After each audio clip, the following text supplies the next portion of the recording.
আসসালামু আলাইকুম। আমি সাবিয়া শারমিন ব্লগ চ্যানেলে আপনাদের সবাইকে আমন্ত্রণ করছি আমার একটি নতুন ব্লগে। যে যেখানে আছেন আশা করি সকলে ভালো আছেন। আলহামদুলিল্লাহ আমি আমার পরিবার খুব ভালো আছি। তো আজকে ব্লগটা শুরু করতে যাচ্ছি সকালবেলা থেকে। সকালবেলা উঠি আগে চিয়া সিডটা ভিজিয়ে রেখেছিলাম, এখন খেয়ে নিচ্ছি। আর এরই মধ্যে আমার বেবিরা উঠে গেছে। আর যে কোনো বাচ্চারাই ঘুম থেকে ওঠার পরে কিন্তু অনেকক্ষণ যাবৎ একটু খ্যানখ্যান করে, মানে ওদের শরীরটা সক্রিয় হতে একটু টাইম নেয়। তো ওই টাইমটাতে একটু কোলে নিয়ে আদর করলে ওদের ভালো লাগে। তো এই জন্য ছোটো বেবিটাকে একটু আমার কোলে শুয়ে একটু আদর করে নিচ্ছিলাম। এই যে গাছটা দেখতে পাচ্ছেন, এটা ব্যালকনিতে আমরা যে বাসায় থাকি সেই আঙ্কেল দিয়েছিলেন। তো এটা খুবই ছোট ছিল, আমার এর আগেও ভিডিওতে দেখিয়েছিলাম। সেটা ডে বাই ডে এত বড় হচ্ছে যে আমার যে ব্যালকনির যে হাইট সেটাকে অলমোস্ট ছুঁই অবস্থা। এই যে আর আর আর এটা যদি আরও লম্বা হয় তাহলে আর কিভাবে বারান্দায় রাখবো বুঝতে পারছি না। তো যাই হোক, এখন কাজ করা স্টার্ট করে দিলাম। ডিমগুলো গত রাতে আনা হয়েছিল, এখন এটাকে ওয়াশ করে নেব, ভালো করে ওয়াশ করে ফ্রিজে রাখবো আর নাস্তার ব্যবস্থা করে নেব। আসলে ডিম ফল এগুলো একটু ধুয়ে রাখাটাই ভালো, কারণ এগুলোতে বিভিন্ন রকম জার্মস থাকে। এই যে সেগুলো ক্লিন করে রাখছি, কারণ আমরা যখন ডিমটা ভাঙি অনেক সময় কিন্তু ডিমের খোসাটা পড়ে যায়, বা ডিমের ভিতরের যে অংশটা সেটা খোসার সাথে লেগে তারপরে পড়ে। তো যার কারণে জীবাণু থাকলে কিন্তু ওটা আমরা ডিমের মধ্যে চলে যাবে। তো যার জন্য একটু ক্লিন করে রাখলে খুব ভালো হয়। এটা আজকালকার সবাই করে, সবার ব্লগেই দেখে থাকি। আচ্ছা, ডেলি ব্লগ বলতে আমরা প্রত্যেক দিন যে কাজটা করি বা লাইফস্টাইল ব্লগিং বলি, যেটাই বলি, এটা মানে হচ্ছে আমার লাইফটা কেমন যাচ্ছে সেটা আমি সবার কাছে তুলে ধরবো।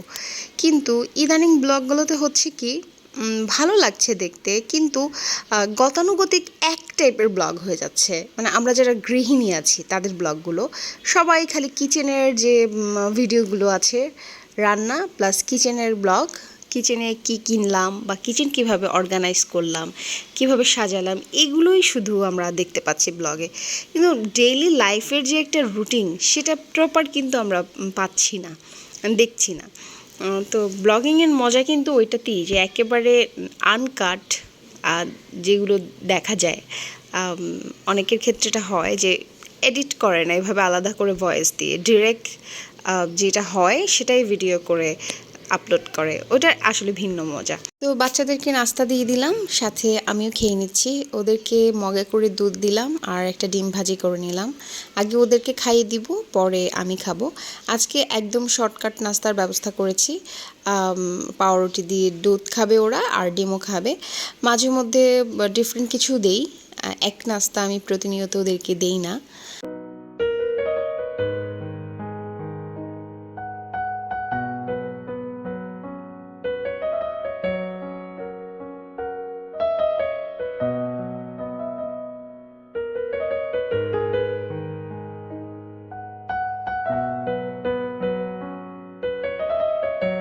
নাস্তা শেষ করে আজকে আপনাদের সাথে আমার কিচেনের ছোট্ট একটা ট্যুর দিব। আমি গত ভিডিওতে বেস্ট বাই থেকে যা যা কিনেছিলাম ওগুলো আসলে কোথায় কি রেখেছি সেটাই আপনাদের সাথে শেয়ার করব। আর আজকে দুপুরে আমার রান্না করতে হবে না, আলিফার পাপাকে বলেছি যে বাইরে থেকে খাবার নিয়ে আসতে আমাদের জন্য। তো চলুন আমার রান্নাঘরটা দেখে ফেলি। এই যে শুরুতেই এই বাস্কেটটাতে আমি আমার গুঁড়ো স্পাইসগুলোর পটগুলো রেখেছি, তারপরে দুটা মানি প্ল্যান্ট রেখেছি, আর সাইডে আমার ইলেকট্রনিক কেটলিটা আছে। আগে আমি রাইস কুকার ইউজ করতাম, কিন্তু রাইস কুকারটা এখন একটু প্রবলেম হচ্ছে, যার জন্য ইউজ করছি না। আর এই যে গ্যাসের চুলাটার সাইডে যে আমি খুন্তি রেখেছি, ওই স্ট্যান্ডটাই কিনেছি, আগে আমার এটা ছিল না। আর এই যে তাকগুলো দেখতে পাচ্ছেন দুটো ছোট ছোট, এই দুটা বাড়িওয়ালাদের দেয়া। তো ওখানে আমি আমার বিস্কিট, চানাচুর, আচারের পটগুলো রেখেছি, আর সাথে একটা গাছ, আর্টিফিশিয়াল গাছ, দেখতে এটা সুন্দর লাগছে। আর যেহেতু আমার চুলাটার সাথে একটু গ্রিনিশ ডিজাইন করা আছে, ওটার সাথে গাছটা খুব ভালো ম্যাচ হয়ে গেছে। আর এই সাইডে একটা বড় জানালার পাশে আমার বেসিন এরিয়াটা। আর এই যে হোয়াইট কালার ভিম বার রাখার যে পটটা, এটাও কিনেছিলাম। তো এই যে ধোয়া থালা বাসনগুলো এভাবে আমি সাইডে রেখে দিই। আসলে মিনিমাম যে প্রয়োজনীয় জিনিসগুলো আমি ওগুলোই রাখার চেষ্টা করেছি, বাড়তি কোনো কিছু দিয়ে আমি আসলে হিজিবিজি করতে চাইনি। অনেকের কিচেন আছে অনেক সুন্দর করে এটা ওটা দিয়ে সাজিয়ে রাখেন, কিন্তু আমার আসলে রান্নাঘরের জিনিস এভাবে বাইরে সাজিয়ে রাখাটা একদম পছন্দ না। কারণ এতে করে হয় কি, সব জিনিসপত্রগুলো খুব তেল চিটচিটে হয়ে যায়।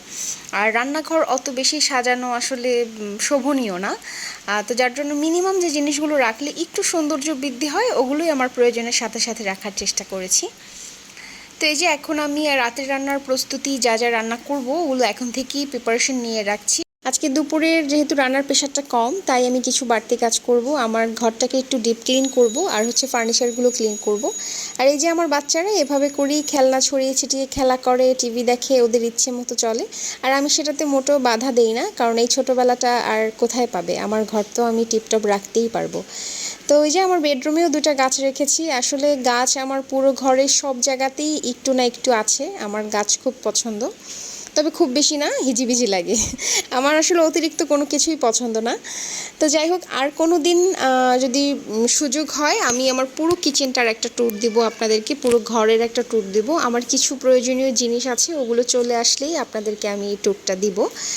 আর এই যে বাটিটা, এই বাটিটাও কিনেছি বেস্ট বাই থেকে। এখন ওদেরকে একটু ফ্রুট কেটে দিব। তো যেটা বলছিলাম, আসলে রান্নাঘরের কিছু পার্ট থাকে একেবারে ক্যাজুয়াল একটা পার্ট, যেগুলো আমরা সকলে হয়তোবা শেয়ার করি না আপনাদের সাথে। যেমন আমার নিচের বেসিনটাতে আমি সবসময় মাছ মাংস ধুই, আর আমাদের হাঁড়িগুলো ধুই নিচে, আর উপরে শুধু আমি থালা বাসনগুলো ওয়াশ করি। আমরা সকলেই আসলে দেখার সুবিধার্থে বা দেখার সৌন্দর্যের জন্য কিছু কিছু প্লেসগুলোকে খুব সাজিয়ে রাখি, হাইলাইট করে রাখি। কিন্তু আমাদের কিন্তু প্রত্যেকের কিচেনেই একটা রাফ এবং একটা ক্যাজুয়াল পার্ট থাকে, যেখানে আমরা র্যান্ডম কাজ করে থাকি। তো আমারও আছে ওরকম, সেটাও আমি যখন ফুল ট্যুর দেবো কিচেনের তখন দেখাবো। তো এই যে ফার্নিচারগুলো একটু ক্লিন করে নিচ্ছিলাম, অনেক দিনে মোছা হয় না, তাই অনেক নোংরা হয়ে গেছে। আসলে যেদিন রান্না করতে হয় না, মনে হয় যে অনেক বড় একটা কাজ থেকে বেঁচে গেছি। আর আমার যেহেতু 3 বেলা রান্না করতে হয়, তাই আমার কাছে একদিন রান্না না করতে পারলে মনে হয় যে অনেক বড় একটা সুযোগ পেয়ে গেছি অন্য কাজ করার জন্য। 3 বেলা রান্না করতে হয়, সকালে নাস্তা থেকে শুরু করে দুপুরে তো ভারী রান্না, রাতে আবার যদি দেখা যাচ্ছে অনেক সময় তরকারি শর্ট থাকলে আবার একটা তরকারি রান্না করি, ভাত রান্না করি। কিন্তু অনেক আপুরা আছে যে একদিন রান্না করলে 2 দিনেও রান্না করে না, 3 দিনেও রান্না করে না, এটা ফ্রিজে রেখে তারপরে খান। কিন্তু আমার বাসায় প্রবলেম হচ্ছে, এক বেলার তরকারি অন্য বেলায় খাওয়াতেই আমার কষ্ট হয়ে যায়। আর একদিনের তরকারি তো অন্য দিন খাওয়া ইম্পসিবল।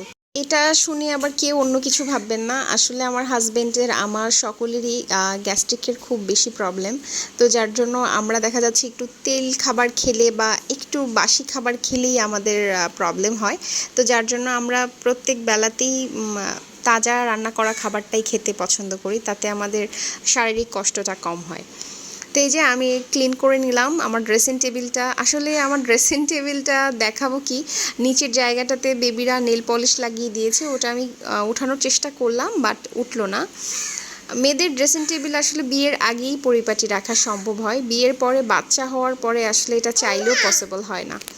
এই যে কাজ শেষ করতে করতে লাঞ্চ টাইম হয়ে গেছে, আলিফার পাপা চলে এসেছে, আর আমি ক্লিন হয়ে খেতে চলে আসলাম। তা আমাদের জন্য সে আজকে কাচ্চির ব্যবস্থা করেছে। তো বেশ ভালোই লাগে রান্নাবান্না না করে এভাবে করে বাইরের খাবার খেতে, কষ্টটা একদমই হয় না। যদিও বাইরের খাবারটা একেবারেই স্বাস্থ্যকর না, কিন্তু 2-1 বার তো খাওয়াই যায় মাসের মধ্যে। তাতে করে মুখেরও একটু রুচির পরিবর্তন হয়, আর কাজ থেকেও রেহাই।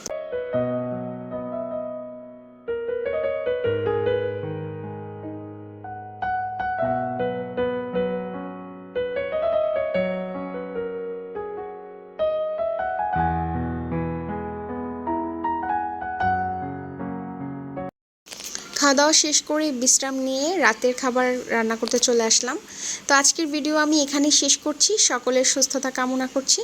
সকলে ভালো থাকবেন। আসসালামু আলাইকুম। আল্লাহ হাফেজ।